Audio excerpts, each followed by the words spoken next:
The conference room was silent, save for the subtle shuffle of papers and the occasional tap of fingers on glass tablets.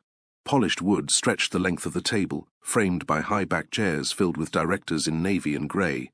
The skyline of Atlanta glared through the windows, harsh sunlight bouncing off skyscrapers into the room. Davina sat near the end, posture upright, shoulders square, heart steady, or at least she told herself it was. She had no plans of drawing attention. She was here as a representative of the coastal marina her department managed, now absorbed by Thorn Industries. She had read the new company directives, memorized the margins, even revised her financials twice the night before. This wasn't her world, but she knew how to survive in it. Across the room, an executive asked a question. Davina reached to grab a folder from her briefcase, graceful, efficient. But as she pulled it out, her blazer sleeve slid up slightly, just enough. A faint gasp echoed. It came from the head of the table. Zender Thorn, the youngest CEO in the company's history, paused mid-sentence. For a man known for never missing a beat, his sudden silence turned heads. He stared, not at her face, at her wrist. For a moment he looked disoriented, his sharp, calculated expression loosened by something more human. Memory, recognition, confusion. Davina adjusted her sleeve quickly, unaware of what had shaken him. But Zender couldn't look away. That small, five-pointed birthmark. He'd seen it before. Traced it with his thumb 5 years ago, while the ocean whispered in the distance, and a woman in a black dress pressed her hand into his. A woman who never gave him her name, a woman who disappeared before morning. And now she was here, sitting across from him, speaking calmly about budget forecasts. The room went on, but he didn't. He just kept staring. Have you ever crossed paths with someone, just once, and yet they stayed with you longer than people you've known for years? That's what she became to him, a stranger by all accounts, but never in his mind. He had gone on with life, at least on the surface, rising through corporate ranks, commanding boardrooms, making deals that spanned continents. He'd seen the world, but no moment since that night had ever felt as still, as real. It wasn't just about what happened, it was how it happened. No names, no titles, no power plays. She was simply a woman with tired eyes and strong opinions, standing barefoot on a balcony, laughing at how absurd the world had become for both of them. For one night, the masks weren't just physical, they freed them. There were no expectations, no obligations, just truth whispered between strangers.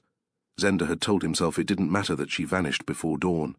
He never spoke about her, never searched. He had nothing to go on. Except that birthmark. That birthmark haunted him, not in an obsessive way, but like a quiet reminder that something had slipped past him, a connection he never expected, a woman he'd never forget. And now, without warning, she was in his boardroom, speaking in a calm, measured tone, presenting quarterly forecasts, like she'd never disappeared. He didn't know her name, not yet, but he knew that mark, and with it came the flood of everything he had tried to leave untouched. She didn't just walk away from that night with a memory. She left with his children, twins, a boy and a girl, now 5 years old, full of questions she didn't always have the strength to answer. They knew bedtime stories, morning pancakes, and the scent of salt water drifting through their windows, but they didn't know who their father was. Davina had chosen that path, not out of shame but necessity.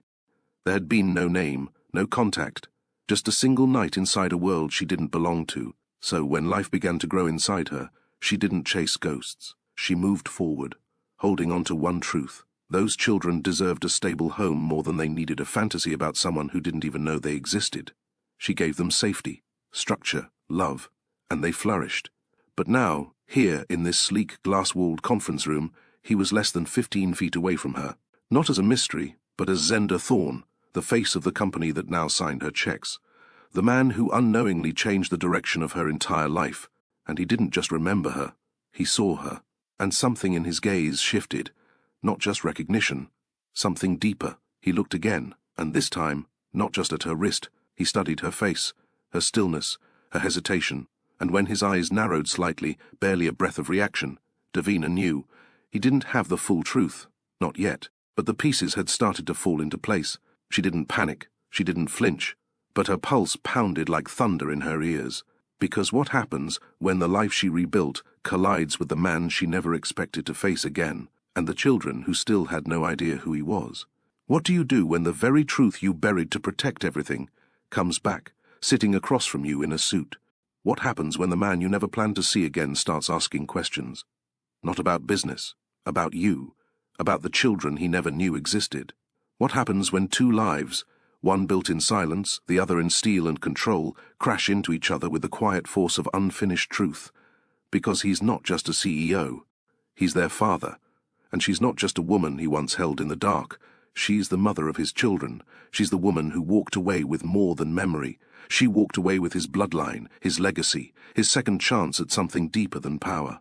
The air between them tightened, not loud, not explosive, but tense, like something vital had just changed. Zenda didn't say anything, yet, but Davina could feel it in his stare. But it was coming, because truth always demands a reckoning. And this one had been waiting 5 long years. Before we go deeper into this story of secrets, courage, and second chances, hit that like button if your heart's already racing.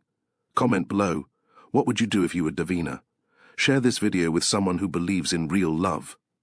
Davina Brooks had learned early that stability was something you guarded with your whole body. Growing up on the south side of Savannah meant learning how to read situations quickly, who needed help, who was struggling silently, and when pride had to be set aside for survival.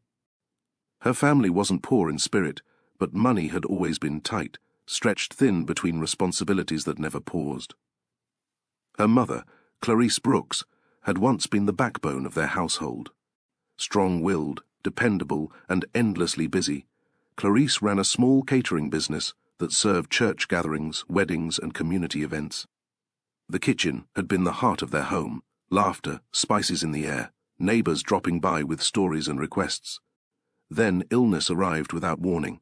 It started subtly: fatigue, missed orders, cancelled bookings, then hospital visits, prescriptions, bills. By the time Davina realized how deep the financial hole had become, the catering business was already collapsing under the weight of unpaid invoices and rising medical expenses. The fridge was still stocked, but the mailbox told a different story. Final notices, overdue statements, threats of foreclosure. Davina took on more hours at the cafe where she worked mornings. At night, she handled bookkeeping for small shops. Numbers had always been her strength. She sold her car and took the bus. She skipped meals without telling her mother. She stopped dreaming. Still, it wasn't enough.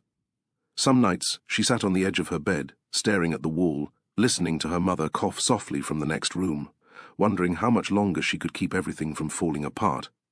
She didn't cry often. Crying didn't fix anything. What scared her most wasn't losing the house. It was failing the woman who had sacrificed everything for her. The offer came from someone she barely knew, an acquaintance from the cafe, well-dressed, vague, and careful with words, mentioned an opportunity one evening after closing. It wasn't regular work. It wasn't something posted online. It was a single night.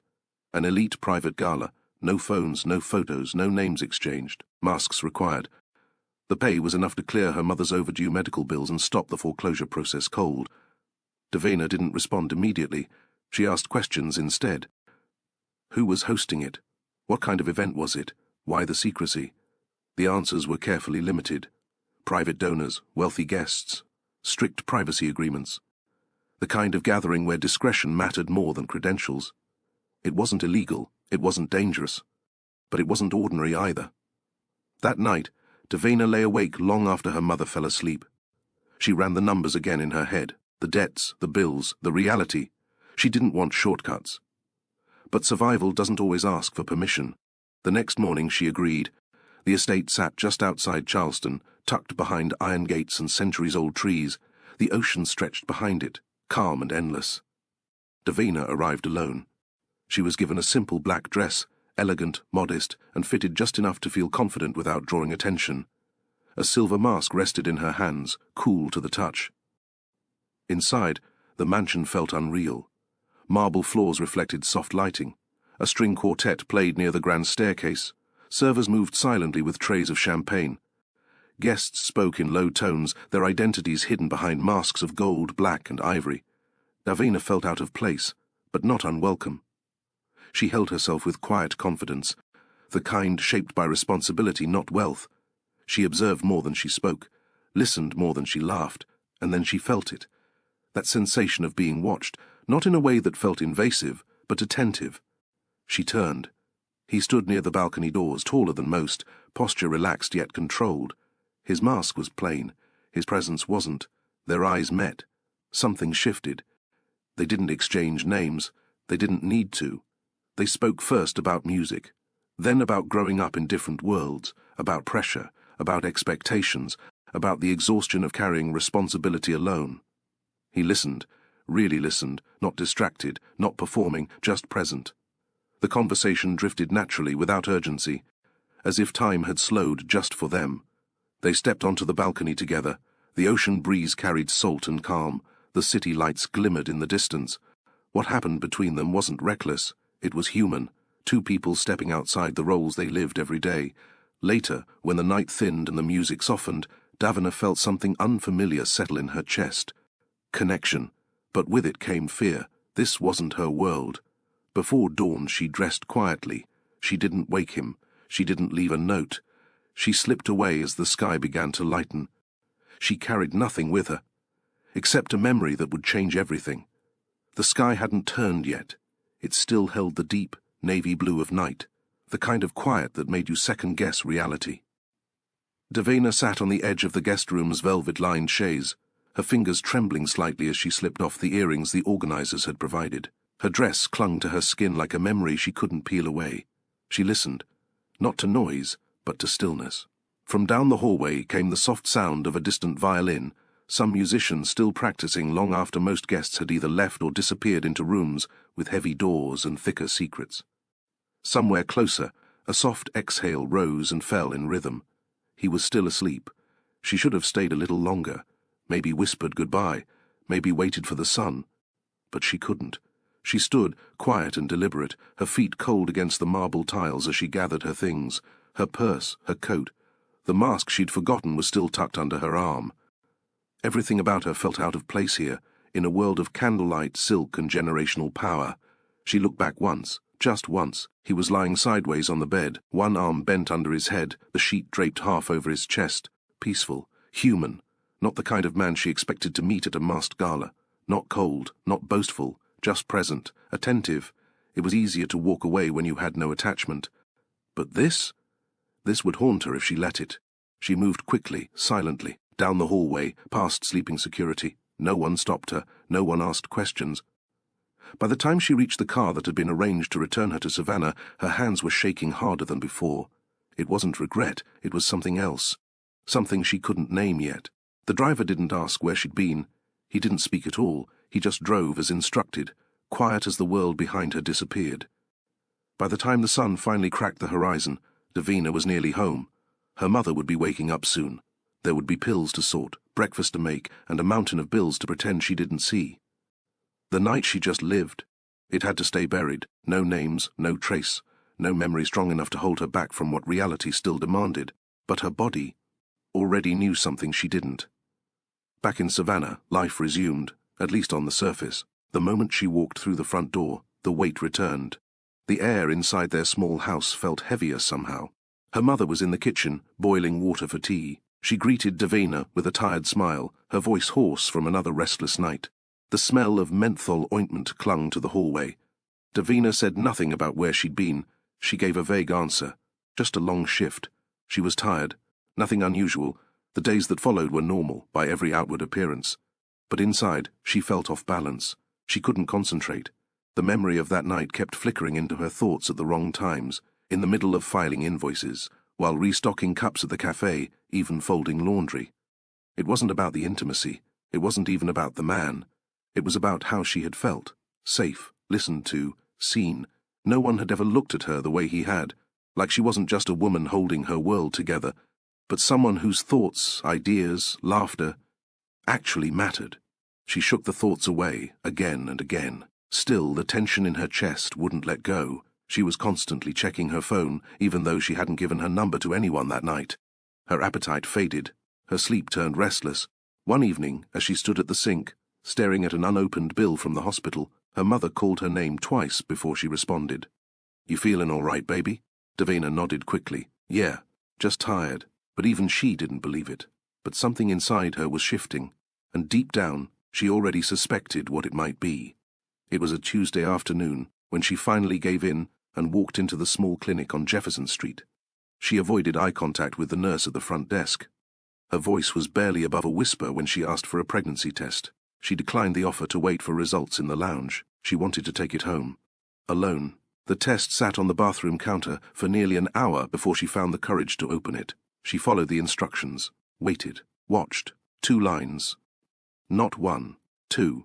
Davina sat on the closed toilet lid, her eyes fixed on that tiny plastic indicator as if staring hard enough could change what it was saying. Pregnant. There was no confusion, no second guessing. The timing was too precise. She thought she might cry, but she didn't. She just sat there, numb, hands trembling in her lap. Her thoughts began to race. Not about him, she didn't even have his name, but about her mother, about the bills, about what kind of life she could offer a child when she was barely keeping hers together. She could hear the TV playing in the other room, some sitcom laugh track echoing across chipped wallpaper. Her mother wouldn't suspect a thing. Not yet. Davina leaned forward and rested her forehead against her knees. How was she supposed to do this? And why? Why did a part of her already feel fiercely protective over something she hadn't even processed yet? She didn't want to tell anyone. Not yet. Not until she knew what she was going to do. Not until she figured out whether she could face the weight of this new world alone. She didn't sleep much after that.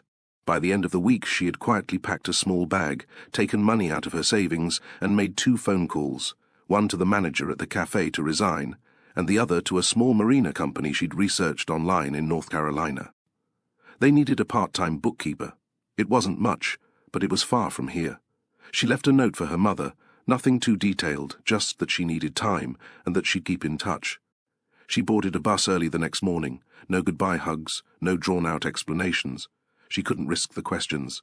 The coastal town she moved to didn't know her name, her history, or the story she left behind. And that's exactly what she needed. She rented a small unit a few blocks from the shoreline, modest, clean, quiet. The marina job was enough to cover her rent and groceries. The owner, a woman in her 60s named Lenora, didn't ask personal questions.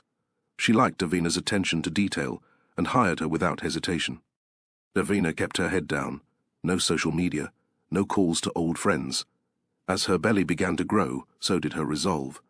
She wasn't running from responsibility. She was choosing her peace.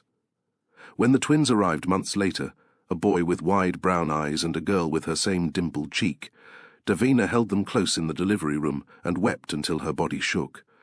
Not because she was scared anymore, but because somehow, despite everything, she wasn't alone. She never had been. The town was small, just enough to blend into. It sat off a quiet stretch of the North Carolina coast, where the shoreline curved gently around a natural marina, and the scent of brine hung in the air all year long. The kind of place where people nodded at each other on sidewalks, but didn't pry too deep into personal matters. And that's exactly what Davina needed. Her rented unit was part of a modest duplex behind a faded white fence. There was nothing glamorous about it: creaky floorboards, a stove with one uneven burner, and a bathtub that took its sweet time draining. But it was hers. It was enough. The first few weeks were filled with cautious steps. She introduced herself to the woman who owned the local marina, Lenora Hatcher, silver-haired, sun-toughened, and sharp as a tax lawyer. Davina didn't oversell herself. She simply said she had bookkeeping experience and was looking for part-time work. Lenora glanced at her shoes, then her hands, and nodded. "You got quiet eyes," Lenora had said. "People with quiet eyes usually see more than they say." Davina didn't know how to respond, so she just thanked her. The job was steady. Bills were manageable.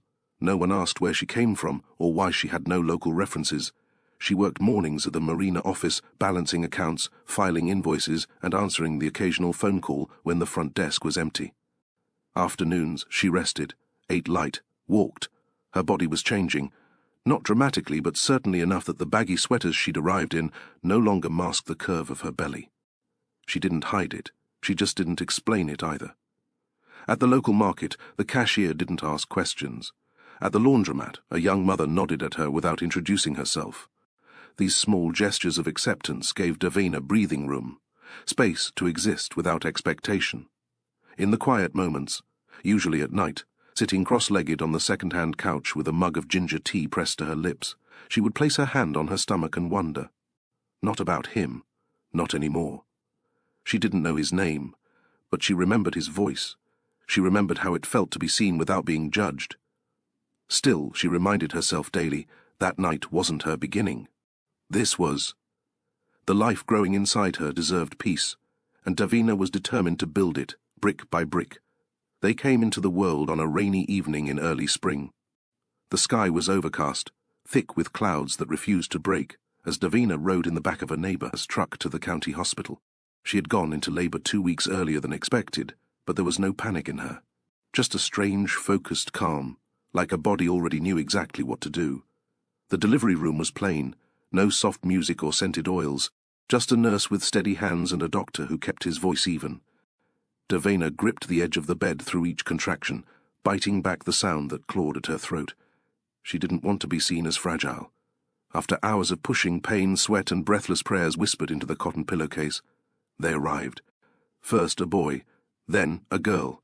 The nurse placed them on her chest, tiny and warm, their cries soft but steady. Davina's arms trembled as she wrapped them around both. The boy had her full lips but none of her skin tone. His eyes, even closed, reminded her of someone else. The girl had a birthmark on her shoulder, a faint one, like a smear of cinnamon. Davina didn't cry at first, but when the nurse asked for their names, she paused. She hadn't picked any. She stared at them, her twins, and whispered softly, "You don't know how much I've waited for you." She named the boy Elias, the girl Amira. They were wrapped in hospital blankets and placed in bassinets beside her bed, sleeping side by side, unaware of the world they had just entered. She watched them all night. That morning, when the nurse came to check in, Davina was still awake, eyes red but calm. No one visited, no one brought balloons or teddy bears, but she had everything she needed. The love she felt wasn't loud or dramatic, it was protective, it was permanent. Days turned into weeks, weeks into months. And before she could blink, Davina was in motion, mother, provider, protector, everything at once. She carried Elias in a cloth wrap across her chest and Amira on her hip, alternating between the two as she did laundry, stirred soup, balanced invoices, and made midnight bottles. The marina let her work from home for a while, and when she returned, Lenora hired a local high school senior to help watch the twins during her shifts. Her mornings began before the sun, bottles, diapers, lullabies over the soft hum of the ocean breeze. She learned the rhythms of her children quickly. Amira preferred to sleep on her side, while Elias would only settle if she hummed a certain tune. Neighbors began to take notice, not with pity, but with quiet admiration. The older women at the market slipped her extra apples. The librarian saved board books for her children. The woman next door brought by used baby clothes with the tags still on. Davina never asked for anything, but help, when offered gently, found its way in. She started a Sunday routine, pack the stroller, walk to the boardwalk, sit near the old wooden pier, and let the ocean remind her that life, like the tide, keeps moving. In the evenings she would read aloud. Even when the twins were too young to understand, she read to them about strong women, kind strangers, and quiet courage. It reminded her who she was too. She had no village in the traditional sense, but she was building one, moment by moment, gesture by gesture, and in doing so, she was becoming someone new, not just for them, but for herself. As the twins grew, people occasionally asked the unspoken, do they favor their father? Do you keep in touch with him? Is he local? Davina always answered with a soft smile and a change of subject. Not evasive, just clear enough to signal boundaries. In truth, she had made peace with her silence. She didn't hate him. She didn't blame him. She simply couldn't afford to build her life around uncertainty. Their connection had been brief, yes, but it was also private, untouched by promises, untouched by names, and yet sometimes, when Elias would glance at her with that same quiet intensity, she wondered if he'd one day ask the question she didn't yet know how to answer. For now, she poured herself into creating a life of love, structure, and stability. She never spoke his name because she didn't have it, but she remembered the way he listened. Some nights she'd sit by the window while the twins slept, the sound of the tide slipping across the shore, and she would breathe deeply, telling herself that what she was doing mattered, that raising 2 children with truth, patience, and quiet strength was enough. Because real love didn't require a past to justify the present, it just asked to be shown, day after day, and that's exactly what she gave. The email arrived on an otherwise quiet Wednesday morning. Davina had just settled Elias and Amira into their play area, soft mats on the living room floor, wooden blocks scattered within reach, when her laptop chimed. She glanced at the screen without urgency, assuming it was another routine update from the marina's accounting software. But the subject line stopped her breath. Corporate restructuring, mandatory in-person review. Her fingers hovered above the trackpad as she opened it. The message was formal, polite, firm. Thorn Industries had finalized a merger that placed several coastal operations, including the marina, under centralized financial oversight. All department representatives were required to attend a strategic alignment meeting at corporate headquarters in Atlanta. Attendance was not optional. Davina read the email twice, then a third time. Atlanta. She hadn't been back to Georgia since she left Savannah years earlier, and even then she'd never imagined returning under circumstances like this. Her life was here now, built carefully, quietly, without attention. She leaned back in her chair, eyes drifting to her children. Amira was stacking blocks with fierce concentration. Elias had abandoned his toys in favor of pulling himself upright using the couch. This life mattered. She forwarded the email to Lenora with a brief note acknowledging receipt. No questions, no objections, yet. As the morning passed, unease settled into her chest. Not panic, but caution. Atlanta meant proximity to her past, to places she had deliberately stepped away from. Still, responsibility was responsibility. She had never run from work. She just hadn't expected work to follow her this far. Davina didn't tell her mother right away. Clarice had been doing better, stronger, steadier, proud of the life her daughter had built, despite the odds. Davina didn't want to burden her with unnecessary worry. But as the meeting date drew closer, the decision pressed harder. One evening, after the twins had fallen asleep, Davina sat across from her mother at the small kitchen table during a video call. Clarice noticed the tension immediately. "You're quiet," she said gently. "That usually means something's heavy." Davina hesitated, then told her about the email, about the merger, about Atlanta. Clarice listened without interruption. When Davina finished, she looked away from the screen, jaw tight. "I don't want to go," she admitted. "I worked hard to build peace. I don't want to disturb it." Clarice smiled softly. "Peace isn't the same as hiding, baby." Davina flinched. "I'm not hiding," she said quickly. "I know," Clarice replied. "But you're also not running from anything anymore. You're walking toward a future you earned." There was a pause. "You raised those babies with courage," Clarice continued. "One meeting can't undo that." Davina exhaled slowly. Her mother was right. Fear couldn't be the reason she stayed away. If she wanted her children to grow up seeing strength modeled honestly, she had to show it, even when it was uncomfortable. She booked the flight that night. The Thorn Industries headquarters rose above Atlanta like a monument to precision, steel, glass, and deliberate angles. Davina arrived early, dressed in a tailored navy suit she'd purchased months earlier and never worn. Her hair was pulled back neatly, minimal jewelry, her posture calm. She checked in with security and followed directions to the executive conference floor. The room itself was expansive. Floor-to-ceiling windows framed the city below. A long table dominated the center, surrounded by leather chairs already filling with directors and department heads. Conversations murmured softly. Numbers, projections, strategy. Davina took her seat near the end, laying out her documents carefully. She reminded herself why she was here. Not for the past, for her work. The meeting began promptly. Introductions were made. Slides advanced. Questions were asked and answered. Davina spoke only when addressed, her responses clear and composed. She noticed a few glances from senior executives, curious, assessing, but she didn't shrink from them. She belonged here. Then the doors opened. The room shifted, not dramatically, not audibly, but something changed. A man stepped inside, tall and self-assured, his presence commanding without effort. He wore a charcoal suit, crisp and understated. The conversations quieted as he moved toward the head of the table, Zenda Thorn. Davina recognized him immediately, not from memory, but from context. The air around him carried authority. She didn't look twice, until she felt it, that unmistakable pause.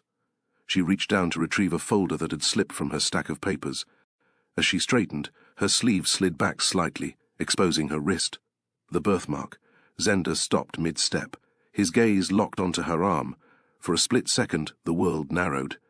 Davina felt it before she saw it, the weight of his stare, sharp and stunned. She adjusted her sleeve instinctively, but it was too late. Recognition had already taken hold. Zenda's expression changed, not into anger, not into surprise, but into something quieter, something disorienting. Memory. He knew that mark. He had memorized it once without realizing why. His eyes lifted slowly to her face, and this time, when their gazes met, Davina felt the ground shift beneath her feet. Because in that look she knew. The past had just found her. He barely heard a word after that moment. The rest of the meeting carried on, discussions on restructuring, market shifts, updated procedures. But Zenda Thorne sat still at the head of the table, his gaze locked on nothing and everything at once. The woman. The one seated quietly near the end of the room, hands calm, eyes focused. She hadn't flinched when he looked at her. She hadn't acknowledged him at all. But that mark, that small, distinct birthmark on her wrist, he'd memorized it once, not consciously, not deliberately. But in the middle of the night, during a moment of quiet closeness, his fingers had traced it gently, absent-mindedly. It was unique, almost like a star. He hadn't seen it in years, but the instant it revealed itself again, it sliced through the fog of time like a beam of light. She had vanished before morning, left without a trace, left him with nothing but a memory and a question that never got an answer. Until now.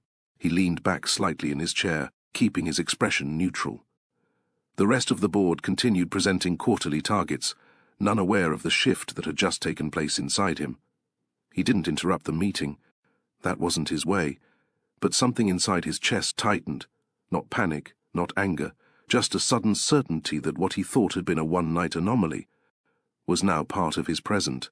Her face hadn't changed much. Still soft around the edges, but her expression was different now, measured, stronger. Her body language no longer held the hesitant grace of someone out of place. She didn't fidget, she didn't glance around nervously. She belonged. But who was she?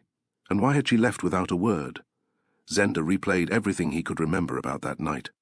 The way she had laughed on the balcony, how she hadn't cared about titles or wealth, how for one night he hadn't been a CEO, he had just been a man, talking to a woman about jazz and family and what it meant to carry responsibility that no one else could see. She never gave her name, and still, here she was. His mind reeled quietly beneath his composed exterior. Who is she? Why is she here? And why now? The meeting adjourned at noon.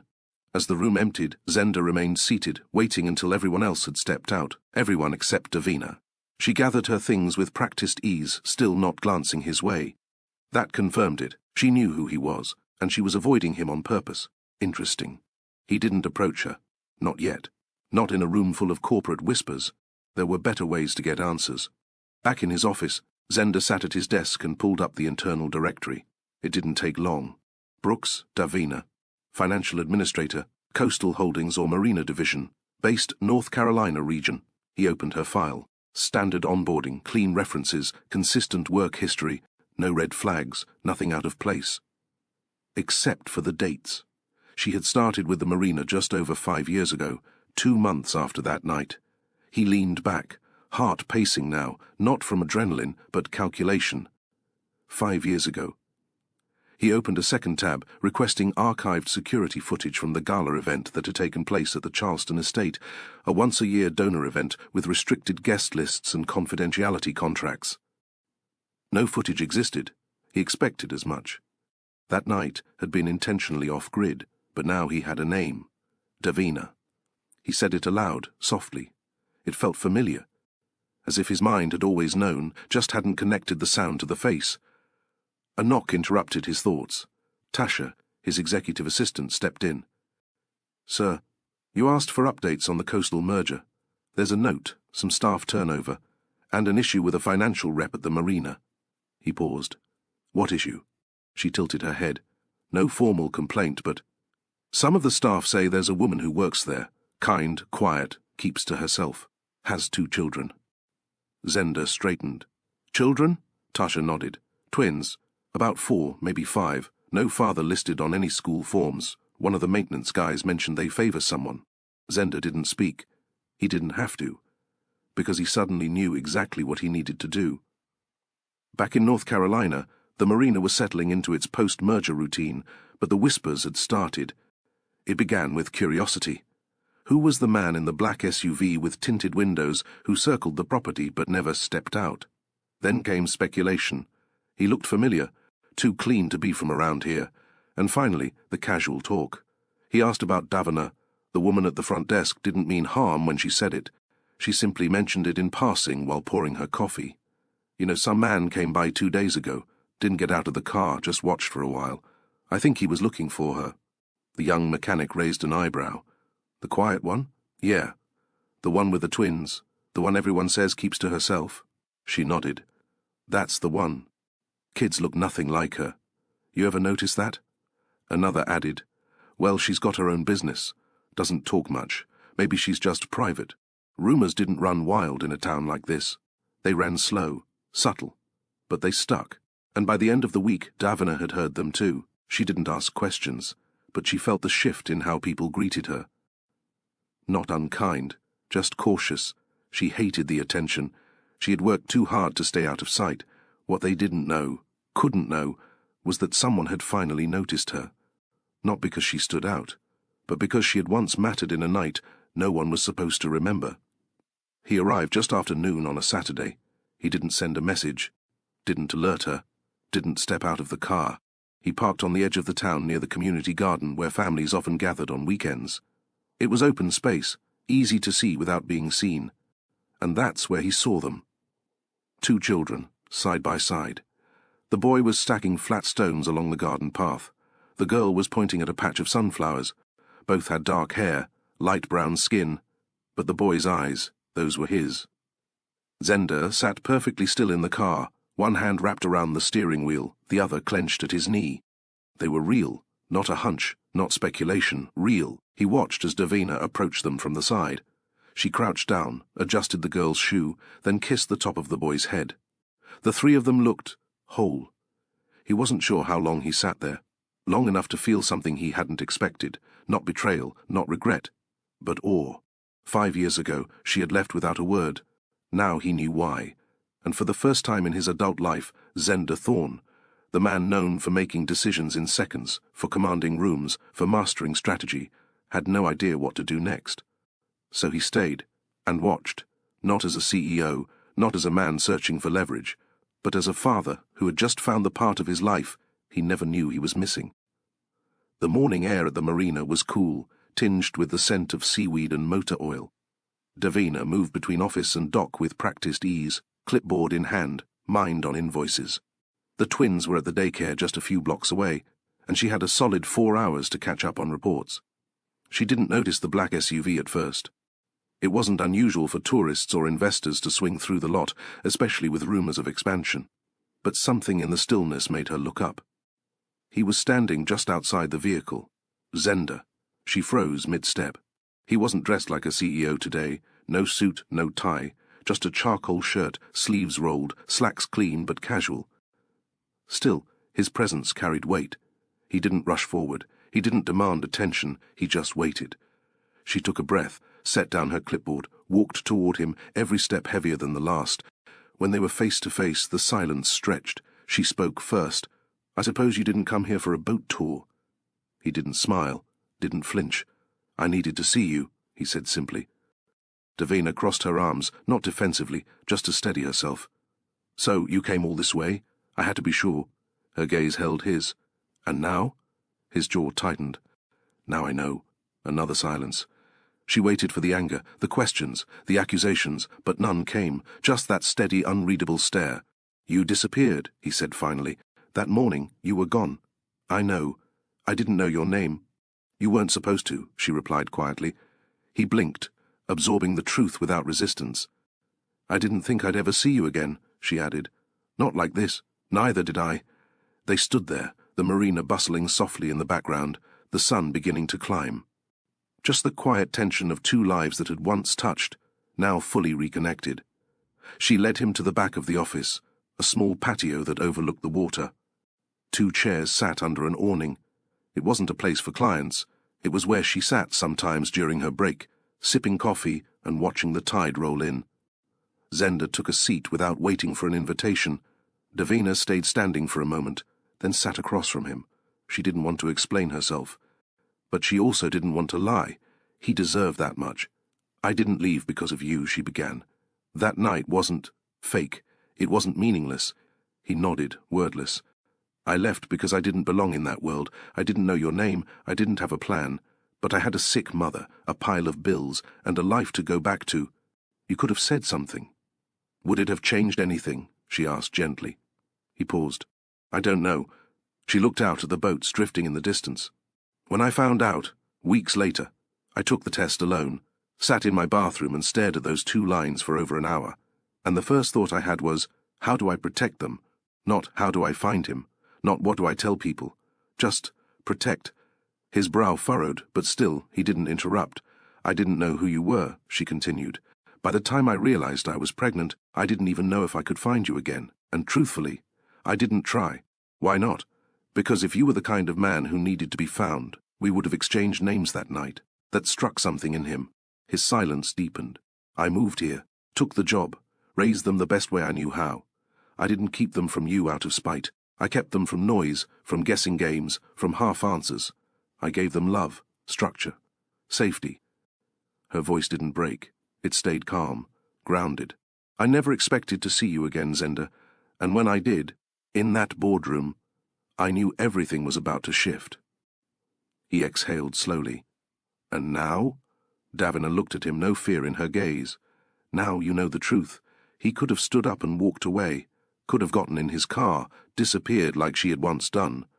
After all, this wasn't what he'd planned when he got in the SUV and drove south. He hadn't thought through what he'd say, hadn't mapped out a speech or response. But he stayed. And that surprised Davina more than anything. Not because she doubted his decency, but because powerful men didn't usually sit in uncomfortable truths for long. I don't blame you, he said, finally breaking the silence. Her breath hitched slightly, not from emotion but from disbelief. I should, he added, but I don't. She tilted her head. Why? He looked her in the eye. Because I see it now. Everything you did to protect them. You didn't disappear out of fear. You disappeared out of love. She looked away, blinking slowly. And if I'd found out back then, he continued, I wouldn't have known what to do with that responsibility. I was building my career, living for the next deal. Every part of my life was about control and precision. There wouldn't have been space for them. For you. She glanced back at him.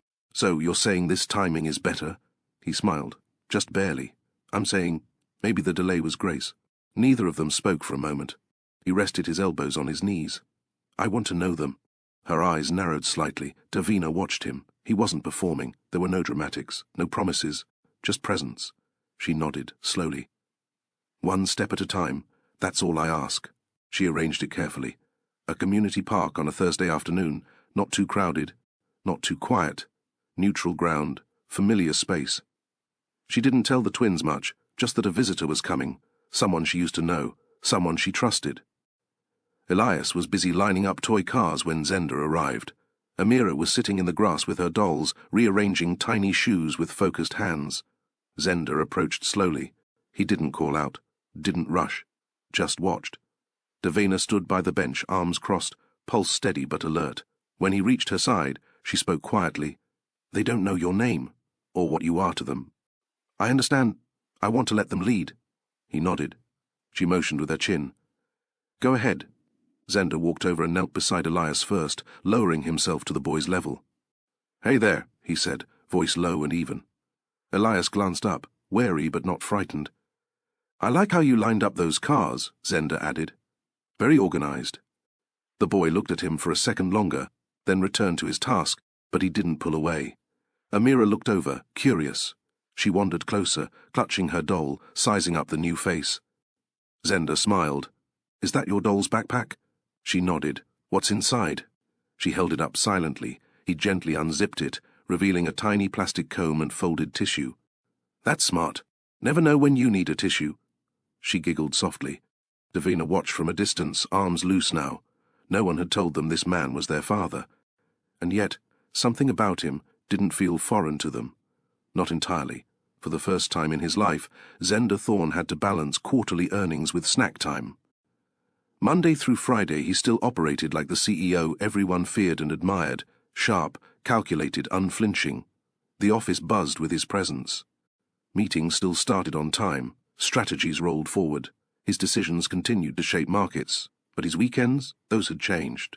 He found himself driving 2 hours on Friday evenings to reach the quiet coastal town that once meant nothing to him, and now meant everything. At first it was small things, watching cartoons on the rug, listening to Amira explain the complex lives of her dolls, or helping Elias build cities out of cereal boxes and duct tape. But over time, those small things carved out big space in his heart. He learned how to braid Amira's hair, badly at first, until Davina stepped in with guidance and humor. He figured out Elias's favorite pancake ratio and which bedtime stories made them laugh so hard they forgot to sleep. On Mondays, when he returned to the office, his shirt smelled faintly of applesauce or the lavender lotion Davina kept by the changing table. He never commented on it, neither did his assistant, but Tasha noticed he smiled more than he used to. Still, it was a balancing act. There were days when the weight of both lives, billion-dollar deals on one shoulder, soft tiny hands on the other, nearly split him in two. Yet he never backed out, never missed a weekend, even if it meant taking midnight calls while sitting on the floor of Davina's small living room, a sleeping child curled beside him. He had once built his identity on control.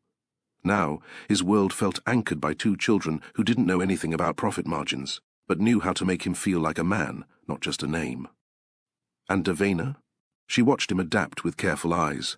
She didn't rush it, didn't hand him a title, but she opened the door a little wider each time, because in the quiet collision of boardrooms and backyards, she saw something forming. Not just co-parenting, but healing. Corporate circles were tight, even tighter when secrets had the potential to make headlines. It started with a simple photo. Zenda standing at a farmer's market in North Carolina, a child on each side, no names, no context, just a grainy shot, likely taken by someone with too much curiosity and too little discretion. Then came the boardroom whispers. Is that him? Are those his kids? And the questions weren't just idle curiosity, they were driven by fear. Fear that the man who built his reputation on distance, power and clean focus was now emotionally invested in something unpredictable. Children, a woman with no known ties to his world, a life outside of strategy. At the next investor luncheon, one of the more vocal shareholders pulled him aside. Off the record, Zenda, people are wondering if you're distracted. Zenda didn't flinch. From what? From growth, from scale, from what you've built. We heard you've been traveling often, to the coast, skipping private events. He didn't deny it. The man leaned in further. Look, I'm not saying don't have a personal life. Just keep it contained. Like love came in a spreadsheet. He returned to his office that day with a chill crawling up his spine. Not fear, but clarity. His world, the one built on glass towers and silent elevators, wasn't designed to hold softness. It had always punished vulnerability, mistaking it for weakness. But now he had something to protect, something worth the risk, even if it meant stepping into the storm he once avoided. Davina knew something had shifted the moment she picked up the twins from daycare and found a woman outside taking photos. She wasn't obvious, dressed like a tourist, sunglasses too big, phone angled casually, but the intent was clear. She shielded the children instantly, turning them away, her voice calm but firm. "Can I help you with something?" the woman stammered, claimed she was just admiring the view. There was no view, just a modest playground and two tired toddlers. By the time Davina got them home, her hands were shaking, not from fear, from rage. This wasn't the life she built. She didn't sign up for headlines, for intrusion, for strangers documenting her children like curiosities. That night after the twins fell asleep, she called Zenda. "You need to hear this from me first," she began. His voice sharpened the moment he sensed her tone. What happened? She told him everything. The photos, the woman, the watchful eyes. "I'm not blaming you," she said, "but I need you to understand. I built this life to protect them, not to see them dragged into gossip or speculation. I'll handle it. I don't want statements or apologies. I want peace. I know, and if that means stepping back—" "No," he cut in gently. "It doesn't." There was a long silence between them. Finally, Davina whispered, "They don't know who you are yet, not really. They just know you're kind, fun, safe. If that shifts, if people start coming around poking at us, I won't let them get hurt. Not by press, not by investors, not even by you." Zenda's reply was soft but sure. "They won't." The quarterly stakeholder call had barely begun when Zenda took the floor. His team had laid out projections, numbers, market shifts. Everything was ready. But he hadn't come to talk about margins. He adjusted his mic, looked directly at the screen filled with board members, shareholders, and silent executives. "I want to address something before we proceed." The virtual room shifted. "I know there's been talk," he continued, About my time outside the city. About my involvement in certain personal matters. No one spoke, but they were listening. I'll be clear. My commitment to this company has never wavered. The growth we've seen, the expansion, the strategic partnerships, none of that is changing. He paused. Let the weight of his next words settle.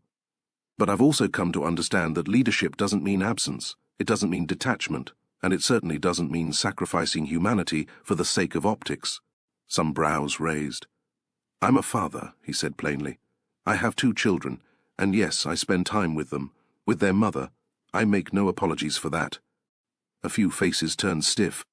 And if anyone believes that makes me less capable, less sharp, or less worthy of leading this company... Speak now. Silence. Utter silence. He leaned back. Good. Then let's move forward. When the call ended, Tasha entered his office holding a printed statement from PR. We won't need that, he said. Not this time. Later that week, a gossip blog attempted to publish a speculative piece about a mystery woman and twins spotted with the tech CEO. The article was taken down within hours, not by legal threats, but because Zender himself reached out, not to silence them, but to state the truth plainly. No mystery, just family. The house smelled like smoke, not the alarming kind, just enough to make the fire alarm chirp once and the kitchen window swing open in a rush. Zender stood over the stove, one hand waving at the smoke detector with a dish rag, the other gripping a spatula that had long since lost its purpose. The pan in front of him was a mess of burned edges and confused intention. Davina stood at the doorway, arms folded, biting back a laugh. You were trying to make what exactly? She asked, cocking an eyebrow. Lasagna, he replied. That, she said, walking over to peek, is not lasagna. It was supposed to be. Then the noodles stuck, and the sauce boiled over, and, yeah. He looked at her with mock defeat. I'm good with spreadsheets, Davina, not saucepans, she chuckled, reaching past him to turn off the burner. You tried. That counts. Do I get points for not setting the house on fire? Half a point, she said, pulling open the fridge and grabbing leftovers. Let me show you the magic of reheated takeout. He followed her to the counter, watching as she moved with ease, tucking containers into the microwave, pressing buttons without looking. The domestic rhythm of it wasn't foreign to him anymore. It felt earned, familiar, good. You do this every night? He asked. Dinner, clean-up, bath time, books. Yeah. He leaned against the counter, expression softening. I'm late to all of it. You're here now. Silence lingered, but not the uncomfortable kind, the kind that carried comfort between 2 people who were no longer afraid of being still together. The microwave beeped. She served the food. They sat at the small table, knees brushing underneath. Halfway through the meal, Elias wandered in, rubbing his eyes. Amira followed, dragging her favorite blanket. Zender scooped one onto each knee, letting their sleepy weight settle against him. Davina watched them, him, and something in her chest loosened. He didn't talk about love, he just showed up for it, even when dinner went wrong. The school auditorium was packed, folding chairs crammed in rows, proud parents holding phones high, younger siblings fussing in laps. Davina sat near the center aisle, program in hand, heart full. The twins were in their first school play, a chaotic, adorable production of the seasons of the year. Amira was spring, Elias winter, tiny costumes, big stage. Zender sat beside her, legs squeezed awkwardly into the tight row. His suit jacket was off, sleeves rolled, attention fully locked on the stage. When Amira stepped forward and delivered her line, he smiled. When Elias accidentally skipped his cue and stood too early, Zender didn't laugh. He whispered, "He's trying. That takes guts." Davina didn't reply. She just watched him watching them. When the play ended and the clapping filled the room, she caught him wiping the corner of his eye. Outside, beneath the warm glow of string lights along the walkway, they waited for the twins to run out with their classmates. She said she was nervous, Davina murmured. She didn't show it. You cried, he smirked. They did great. A pause stretched between them. Parents passed, holding bouquets. Teachers corralled kids towards snack tables. The buzz of celebration swirled around them, but Davina and Zender stood in a bubble of quiet. She turned to him. You're becoming part of them. He met her gaze. That's all I want. For a long second, she just looked at him. This man who once lived in a world of glass towers, who now helped pack school lunches and held tiny hands on the way to class. No pressure, no promises, just presence, She reached up, tucked a loose strand of hair behind her ear, a nervous tick he'd come to recognize. She didn't pull back. The kiss was soft, no fireworks, no soundtrack, just two people meeting in the middle of trust. It lasted only a moment, but it said more than words could. When the twins rushed out, arms wide and voices loud, their parents were smiling, standing a little closer than before. It came back unexpectedly, not through confrontation or drama, but in the quiet moments, when things felt too steady, too good. Davina lay awake one night, the twins asleep down the hall, Zenda dozing on the couch after a long drive. She watched the ceiling, her thoughts churning.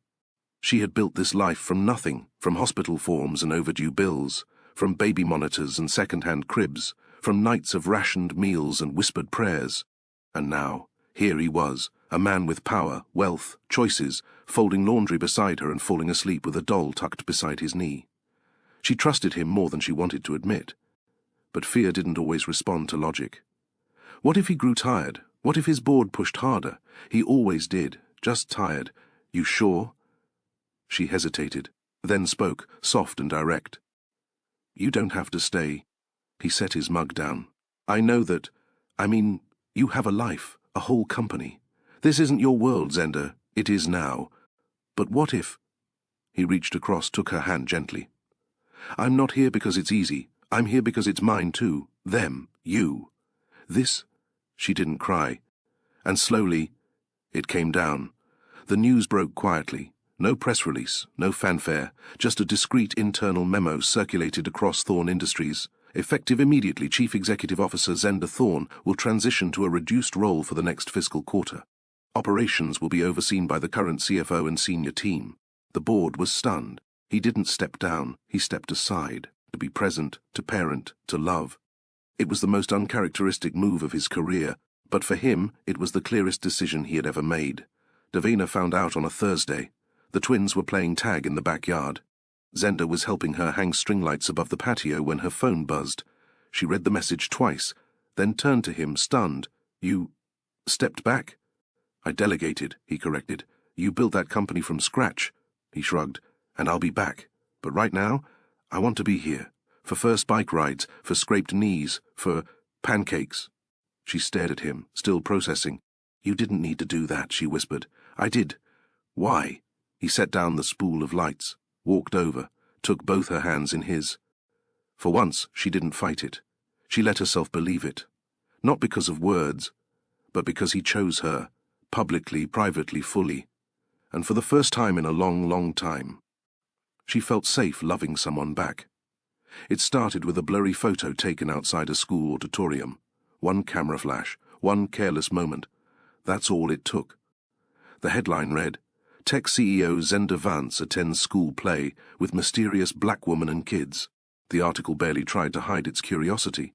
They speculated, they guessed, and they dug. By the next morning, it was no longer speculation. A grainy, zoomed-in image captured the exact moment Davina held one of the twins' backpacks, smiling. Another photo showed Zenda brushing a curl from her cheek. The internet didn't need context. It needed scandal. Who is she? Turned into why is Zenda hiding a family? The blogs ran wild. The tabloids were ruthless. By noon they had her name. By nightfall they had her address. Davina stood in the living room, staring at the television as images of her face were plastered across channels.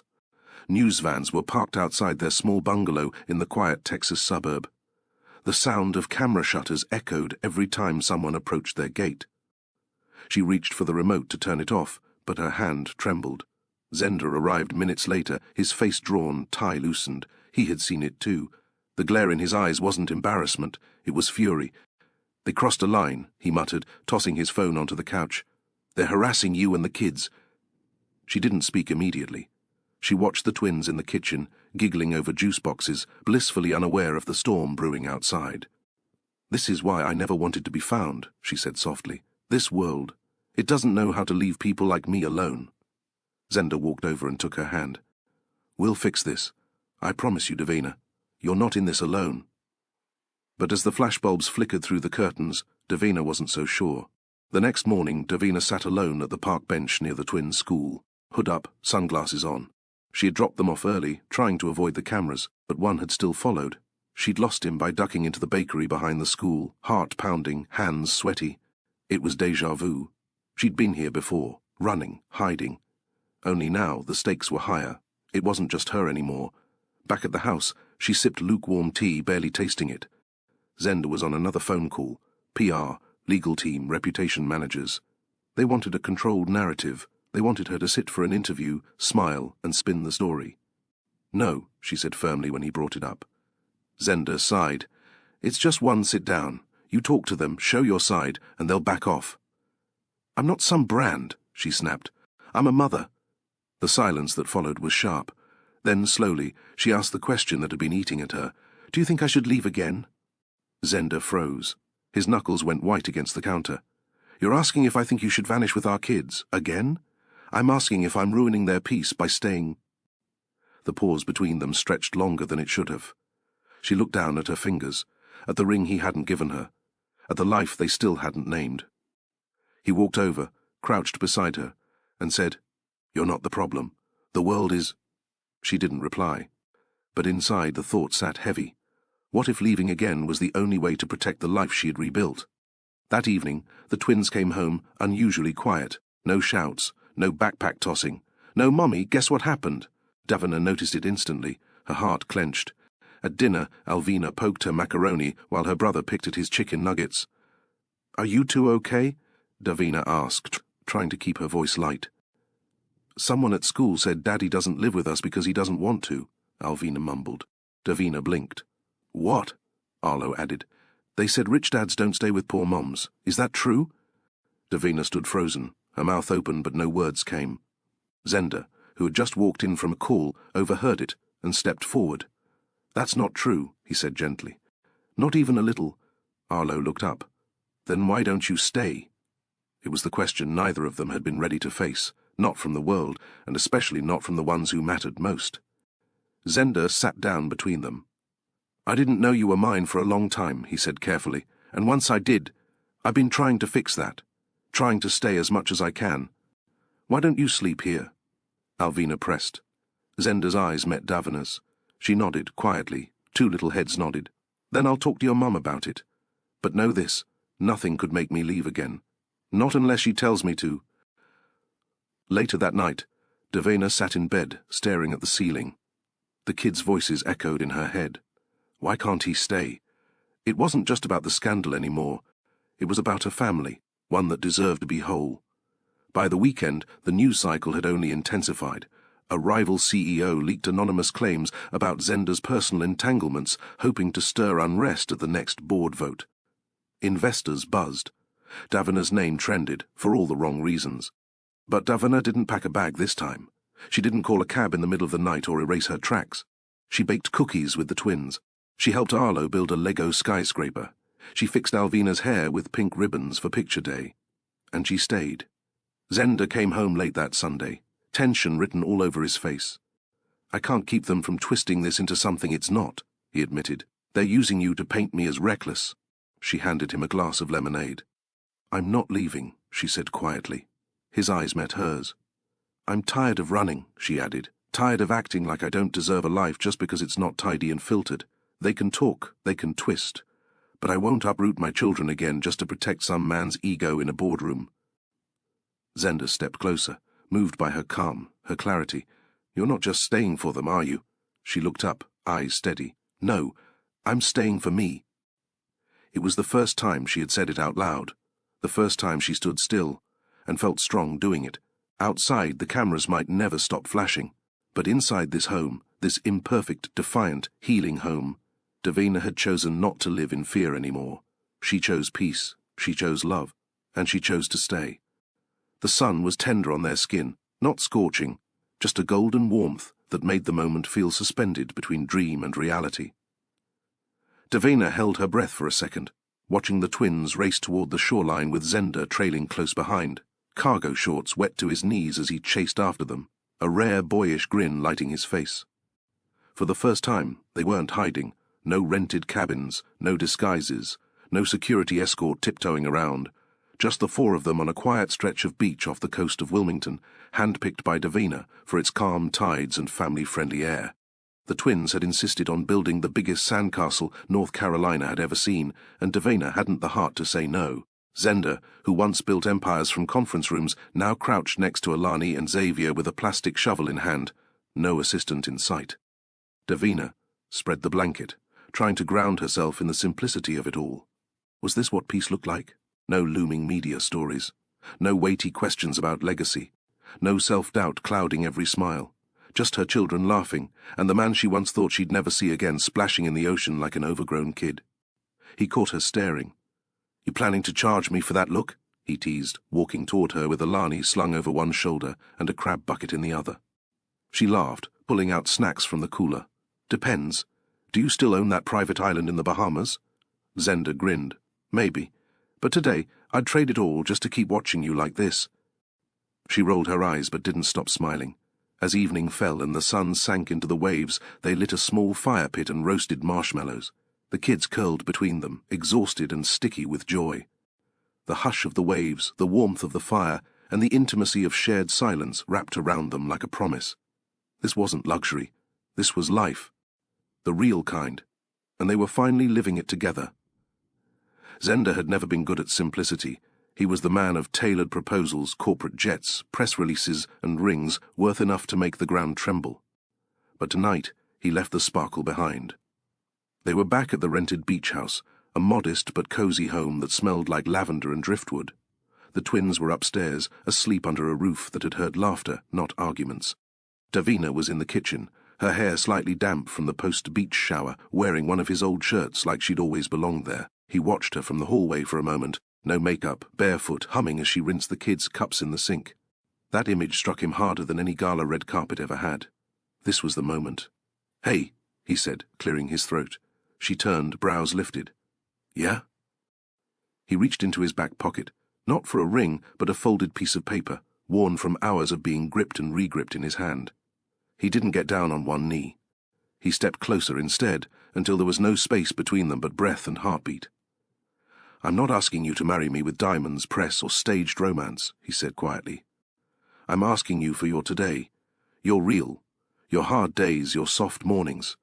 I want every version of you, and I want to be the man who finally earns your yes not out of obligation but because you see me trying, Davina. Every day."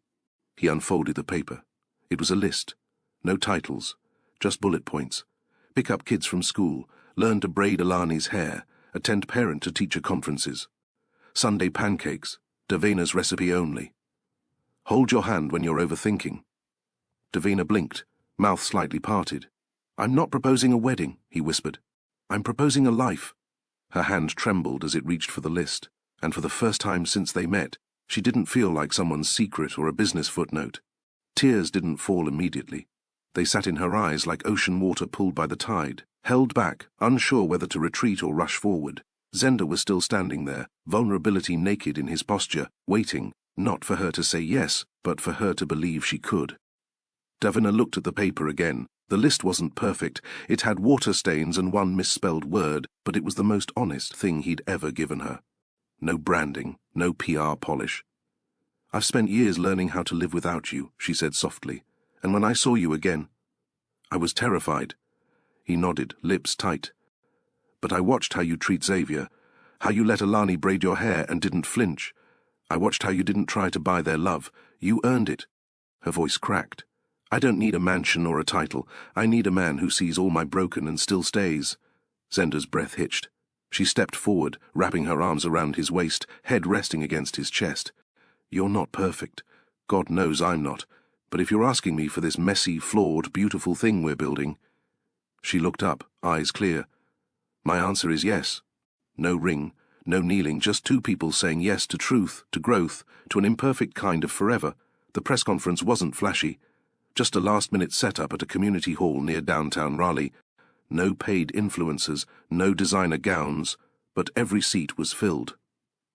Zenda stood at the podium with Davina beside him, hand in hand, and the twins, proud and wiggly, sitting right in front. He glanced at them before he spoke, then looked into the sea of flashing cameras and held nothing back. "This is my family," he said plainly. "For years I let image dictate my decisions. But this woman, Davina, gave me something I didn't know I needed, A reason to strip the title and show up just as I am. He looked at her. She's not my charity case. She's not a mystery I buried.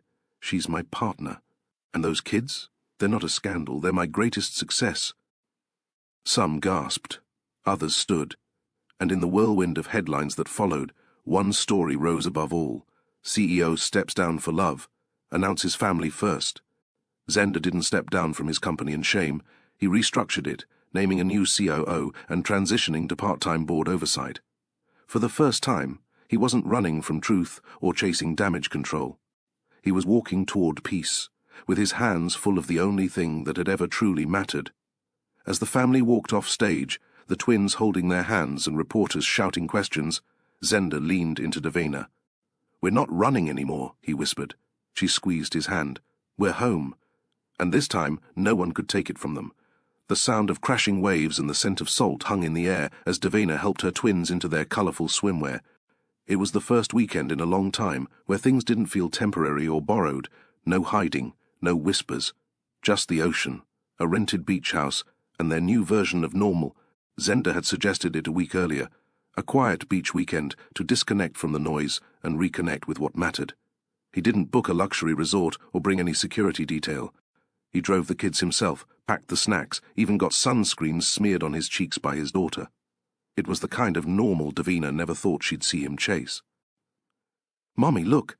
He's building a sandcastle," Malan shouted, pointing at Zender, who was struggling to keep the soggy walls from collapsing. Davina laughed, watching Zender, CEO of Silvertech, crouched in wet sand with a childlike grin covered in a layer of sun and humility. She walked toward them, her sundress swaying in the breeze. "I didn't think you knew how to build castles," she teased. "I didn't. But apparently I just needed the right kingdom," he said, patting the top of the crooked tower with pride. Their kids played between them, shrieking as waves chased their toes. At some point, Davina sat beside Zender. He handed her a grape juice box, no wine, no champagne, just juice and peace. It was the first time the four of them had been alone, without the pressure of questions, cameras, or expectations. Later, after a long walk and dinner on a picnic mat, Davina noticed something. The twins had fallen asleep on their towels, curled into each other like bookends. She turned to Zender. "They're safe, they're happy, for the first time." "We all are," he whispered. The wind carried more than just sand that evening. It carried the promise of something whole. Not perfect, but whole. They stayed an extra day at the beach house. No assistants called, no board meetings interrupted. Zender had handed his phone to Davina earlier with one request: turn it off and hide it. On their final morning, the kids were busy painting seashells on the deck, while Zender asked Davina to meet him by the shore. She found him barefoot, jeans rolled to his calves, holding something small in his palm. "I don't have a ring," he started, his voice quiet under the sea breeze. "I could have bought one, could have called a photographer, hired a violinist, even had drones flying in, 'Will you marry me?' across the sky." Davina chuckled, folding her arms. "That sounds like something you'd have done a year ago." "Exactly," he said, stepping closer. "But I don't want us to be a headline. I want us to be honest. Just us. Just this." Behind him, the twins ran toward them, giggling. "Daddy! Mommy, what are you talking about?" Davina looked down at the pendant, then up at the man who had changed not with words but with proof. Every lunchbox packed, every story read, every press interview declined in her defense. She didn't need grand gestures. She had this moment. Davina took the wooden pendant from Zender's hand, ran her thumb across the smooth carving, and blinked back tears. "You're not asking me to wear your name," she said. "You're asking me to walk beside you." "Yes," he said. "No power dynamics, no pressure. Just partnership." The kids tugged at their legs, confused but smiling. "Does this mean we can all live together now?" Malan asked. Davina crouched beside her, brushing a curl from her cheek. "It means we're saying yes to trying. Every day." She stood and turned to Zender. "I'm not saying yes to a fairy tale. I'm saying yes to the real, to the hard days, to healing, to laughter when we're tired, to you holding my hand even when you don't have the words."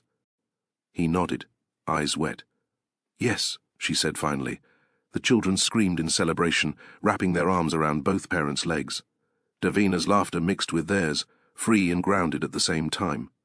She didn't just say yes to Zender, she said yes to healing, yes to hope, yes to home. The following week, Davina and Zender hosted a backyard cookout, not to announce anything flashy, but to let their family and close friends witness what had already taken root. Zenda grilled. Davina served lemonade. The twins ran around with water guns. There were no expensive florals or printed programs, just laughter, lawn chairs, and low music from a Bluetooth speaker. Zenda stood in front of everyone and cleared his throat. I've spent years chasing success, but I never understood peace until I met Davina, and not when I first met her at that bar, but when I saw her doing bedtime stories alone, dancing in the living room with our kids, and never asking me for anything but honesty. He turned to her. I choose you. Not just today, every day. Davina stepped forward, smiling. I choose you too, even when you're stubborn and leave socks everywhere. Laughter broke out. But behind the humor was truth. This wasn't a wedding. It was a vow to live out loud, together. 1 year later, the morning routine was something sacred. Zenda, now sporting sneakers and hoodie, walked the twins to their elementary school every morning. No chauffeur, no blacked-out SUV, just a backpack over his shoulder and tiny hands in his. On the corner of Maple Street stood a charming brick cafe called the Birthma. Inside, Davina wore a simple apron, smiling as she prepared fresh muffins. Locals trickled in, not because of her husband's name, but because they genuinely loved the warmth her space offered. She had built something quiet, meaningful. No shareholders, just regulars, laughter, and the smell of roasted coffee beans. Across town, Silvertech thrived under a new structure, one where the CEO left the office at 4 p.m. to read bedtime stories. Zenda had transformed, not into someone new, but into someone real. He coached soccer on weekends, wore matching T-shirts at PTA fundraisers, and learned how to braid his daughter's hair, sort of. When Malin had the flu, he stayed up for 3 nights straight, taking turns with Davina, holding her, cleaning up, whispering comfort through the fever dreams. No one wrote articles about it, but Davina kept a mental scrapbook of every moment. From Daddy, can you fix this? To I need a hug, she once told him. You used to chase stock prices, now you chase peace. And he replied, you're the reason I learned what matters. There were arguments, over bills, schedules, in-laws, and who forgot to replace the toilet paper. But unlike before, nothing was hidden. Apologies weren't delayed. Forgiveness came easier. They built routines, not expectations. They kissed not because of habit, but because they wanted to. Some nights they danced barefoot in the kitchen. Other nights they fell asleep mid-conversation. Their relationship wasn't glossy, but it was grounded. Even the twins, now older, noticed. You'll always talk like best friends, Malik once said. Love didn't roar anymore, it whispered. And that was more than enough. It's not about grand gestures, but quiet faith. Not about names in the headlines, but names whispered in the dark when the world feels too loud. Zenda and Davina never sought perfection. They simply chose each other, again and again, especially when it wasn't easy. That's the love that stands still and stays. If this story touched your heart, comment your favorite moment, like the video, share it with someone you care about, and subscribe so you never miss the next life-changing tale on Mr. Victor Storytime. Thank you for watching.